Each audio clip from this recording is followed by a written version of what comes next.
Right, and like, okay, so we're back at the Bring My Burners. Like I said, this was the same day that I met P, and we're at the show, and everything that I said happened. And at the end of Busta Rhymes' show, I kept calling him, and he didn't respond. Then I said his 5%er name, which is Taheem Allah. Okay. So when I did that, he paused, and I walked up to him, and I said, "What's going on?" He said, "Yo, you tried to fight me. I'm offended. It was, company around, and this, that, and the third." And I tried to explain to him that that's just how I rhyme. But from the way he was acting, I didn't want to go back to his dressing room. So I just stayed and mingled amongst the crowd and shit like that. And this is when I started taking pictures with every fucking body. And Janet Jackson's manager came up to me, and he wanted me to have his number, and this was going on because this is what I didn't know that happened. To make a long story short, Master P was worth hundreds of millions, more than all these people that was in there. I didn't know that. Yeah. I didn't have no idea that. So these people wanted to be connected to the money. This is why they was talking and taking pictures with me. I didn't know that. Anyway, I leave there. I think I did go say peace to Busta Rhymes and shit and split before I left. Those my brothers, I do love them. So I did say peace, and I just peeled out. But I was mad as fuck. I was tight that I had to battle him for one.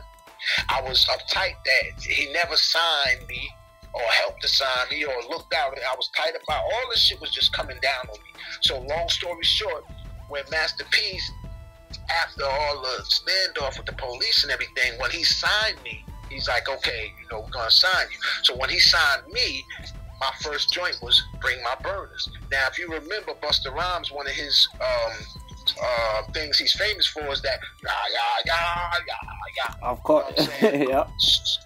So what I did, my first line was all that rah, damn sonny, you funny. I'm doing for the money, I'm still hungry. Right. So that was to him. Okay. So I battled him on that first joint. Crazy. On the first joint. So everybody was going, because that's the first time on No Limit when they had a song with no hook. It was just straight rhymes. Yeah, you're right. I remember I think it was the last song on the compilation. It was just bars all the way through. Right. And so they was blown away like, yo, this dude ain't even stopped. He just kept going. So I don't know how long it is, but at the time for a verse, it was long to people. They was like, God damn, he's still going. Yeah, because I think those people weren't really pushing it past the 16 bar point. They're not on records anyway. At that time, it was either 4, 8, or 16. Yep. I went 96 or something like that. I went, I did crazy. Of course, rappers like The Game got a lot of credit for it years later with 96 bars and all that. Right. But real spitters done been doing that from back in the game. Right. So I did that. And Master P, he knew what I was doing. I told him, because we real, I tell him everything, you know what I mean? So I told him what was going down. He let it rock. But after that song, like most every song was back at Busta again until he got tired of it. He's like, all right, that's enough, freak. That's enough. And so what he did to get me to stop battling Busta Rhymes is he actually called Busta Rhymes down to No Limit. And when he called him down to No Limit, I love P, man. When he called him down to No Limit, he brought him into the office before he was set to do a song with Mystical. Remember, they had the same kind of energy in those days. I remember. He called Mystical in the room. He called Busta Rhymes in the room, and he had the Little Soldiers Close to You video playing. He said, yo, the Young Gods? He's speaking like the East Coast. He's like, yo, the Young Gods? Yeah. He's like, oh, shit. He's like, yeah, that's my brother's kids, blah, blah, blah. And so that's how it stopped. It kind of, yeah. That's what put it.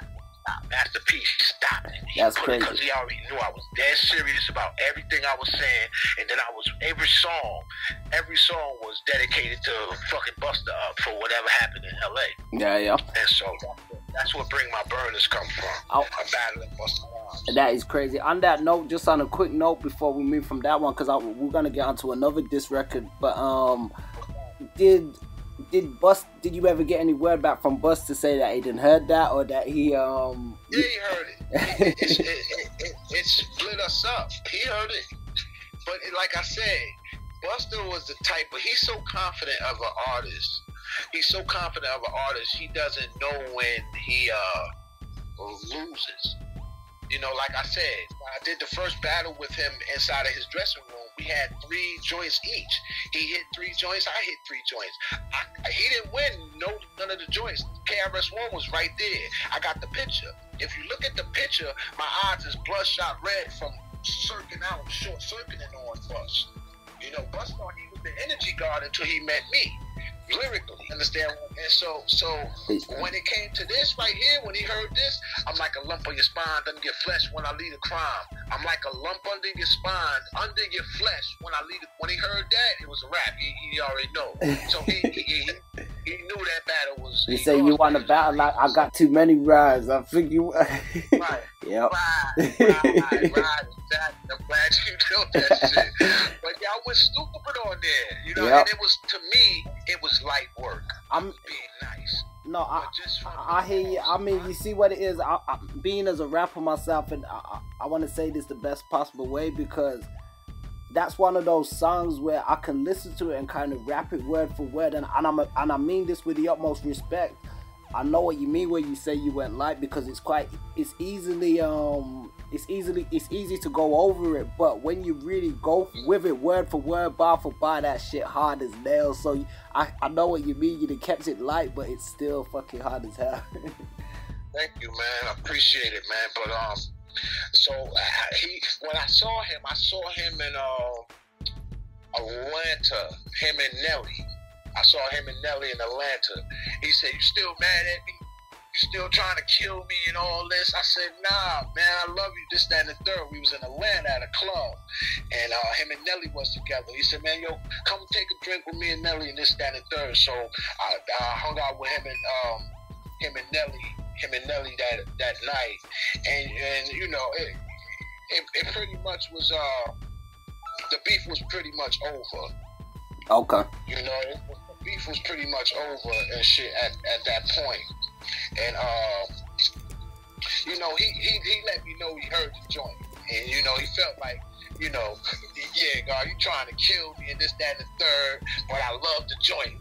You know, the under your flesh. He hit that part. When he hit that part, okay, so you know. Yeah, when he hit that, I said, "Holy shit! Like, you play this." You know what I'm saying? Yeah. I was trying to question him, because although I was upset with him, I still love him.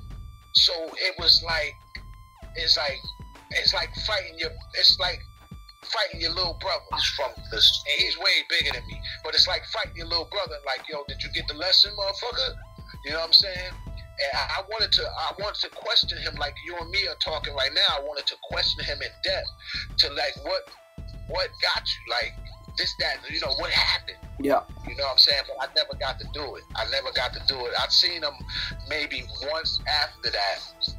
You know what I'm saying? Me and Spliff and all that, and Scratch actually, Busta Rhymes DJ, was the only one who could beat me in Tekken. I used to kill Bust. Me and Bust used to play. When he go on tour, he'd call me wherever he at. Yo, come over here and get your ass whooped. So I end up on a plane, a train, or a car, and go to whatever hotel, and we and him would be playing until he got to perform. This is just how we used to do it for years. Tekken crazy. You know what I mean?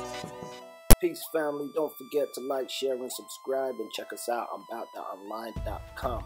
Don't forget to check us out on Facebook for exclusive playlists and social media for all different types of segments and content.